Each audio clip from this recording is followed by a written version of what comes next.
Assalamualaikum warahmatullahi wabarakatuh. Perkenalkan, nama saya Muhammad Suswanto Mahune. Saya di sini akan mempresentasikan analisis framing Robert and Edmond pada berita kecelakaan pesawat Air Asia QZ8501 di media online detik.com. Penelitian ini bertujuan untuk menganalisis berita dengan menggunakan metode framing model Robert and Edmond yang memfokuskan pada dua hal, yaitu penunjukan aspek dan pemilihan isu. Objek penelitian adalah berita-berita mengenai penyebab jatuhnya pesawat Air Asia QZ8501 pada pra pengumuman Komite Nasional Keselamatan Transportasi dan pasca pengumuman KNKT.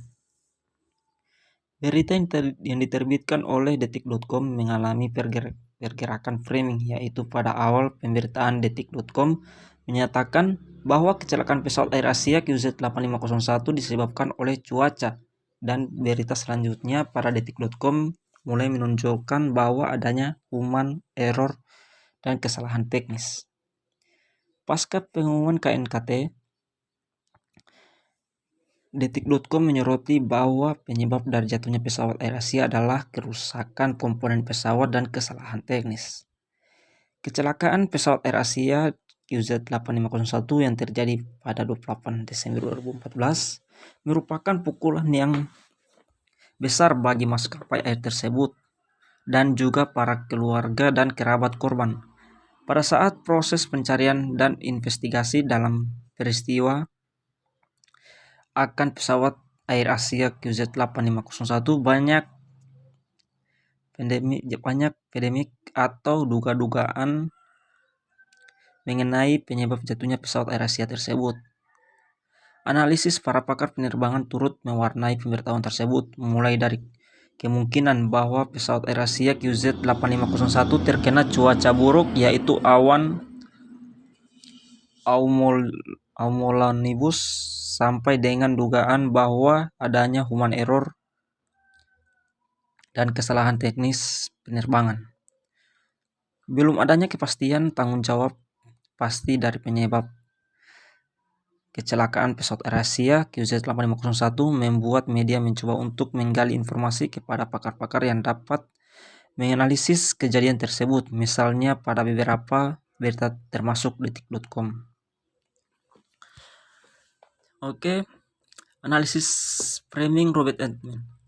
Analisis framing oleh Edmond digunakan untuk menggambarkan proses seleksi dan menonjolkan aspek tertentu dari realitas media.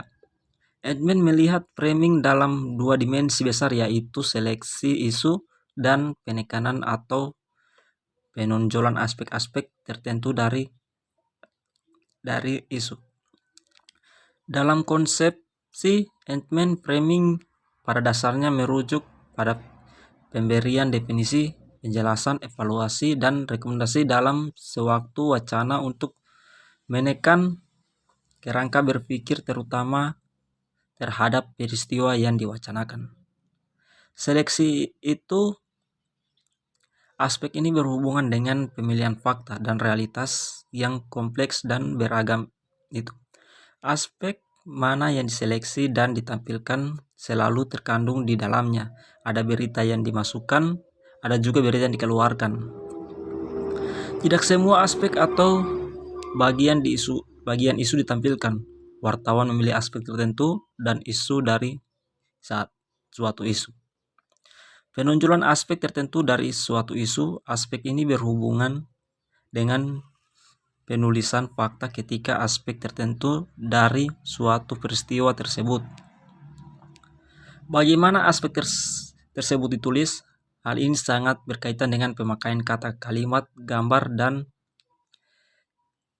dan citra teratur untuk ditampilkan kepada khalayak.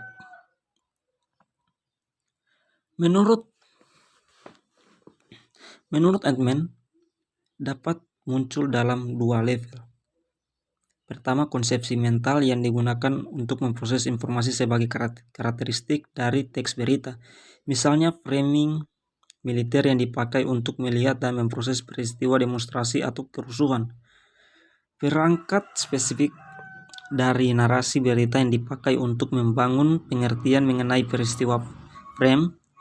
Berita dilihat dari kata kunci, metafora, konsep, simbol, citra yang ada dalam narasi berita.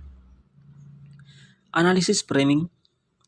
Analisis framing dipahami sebagai analisis untuk mengetahui bagaimana realitas dibingkai oleh berita, realitas yang disajikan secara menonjol atau menondok mempunyai kemungkinan lebih besar untuk diperhatikan dan mempengaruhi khalayak dalam memahami suatu realitas.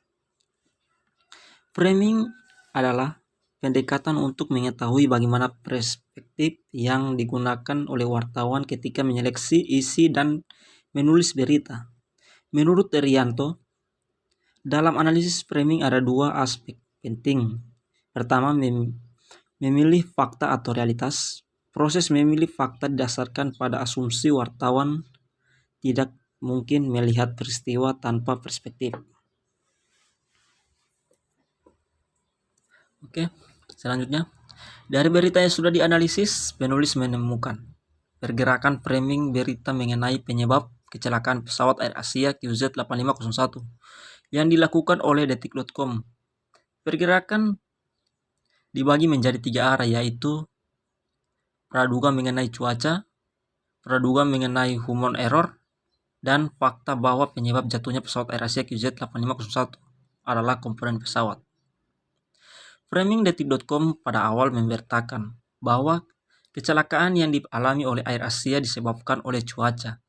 Hal ini diberitakan oleh detik.com melalui pemberitaan yang berisi analisis dari pilot senior dan data terakhir dari radar ATC yang dikaitkan oleh data dari BMKG.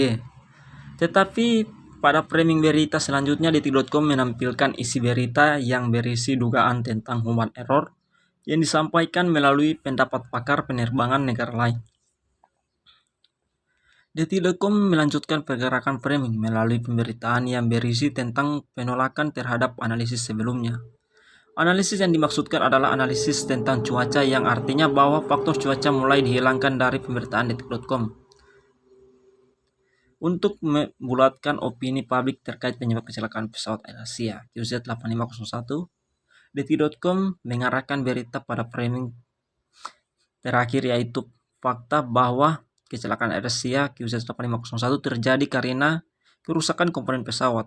Fakta tersebut berdasarkan pengumuman akhir KNKT setelah melakukan investigasi lebih 11 bulan.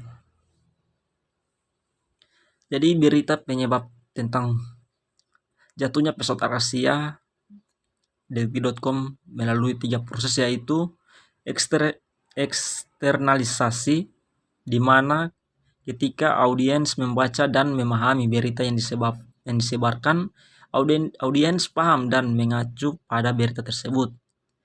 Eksternalisasi umum terjadi karena adanya kedekatan antara audiens dengan penyebar berita atau media. Dalam hal ini, detik.com mengharapkan adanya acuan dari audiens setelah membaca berita yang dimuat oleh detik.com.